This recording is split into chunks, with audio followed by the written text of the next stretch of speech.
it up.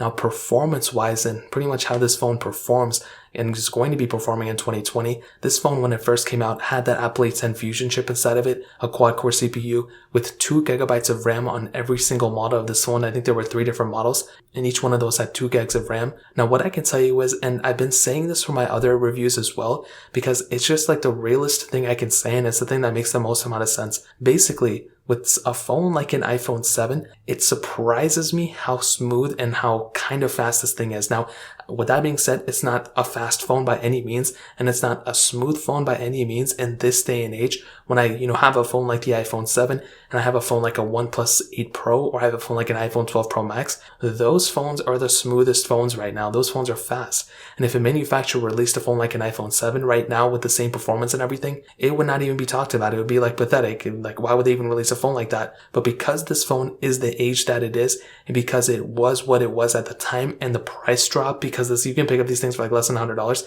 you have to factor in all those different things into the performance segment. And because of that, the iPhone 7's performance for getting the amount of software updates that it has stands at a really decent spot. It's it's a pretty fast phone. It's not the fastest phone ever. It's slower than every phone that's came out after it, but it's still a functioning phone, and it's definitely faster than the previous phones, which I've already reviewed, the 6S and the 6S Plus. And the biggest thing that I can tell you is that pretty much if you have a phone like an iPhone 7, as long as you're not comparing it side by side to another iPhone, that's better. But more so than that, if you're not necessarily the person who has to just open up apps as fast as possible and multitask a bunch in the background as well, I don't really think you're going to have a horrible experience with this phone, because once you have an app up on the display, so it's open and everything, it's going to work perfectly fine. It's going to function. A lot of games still work perfectly fine on this thing at really good frame rates.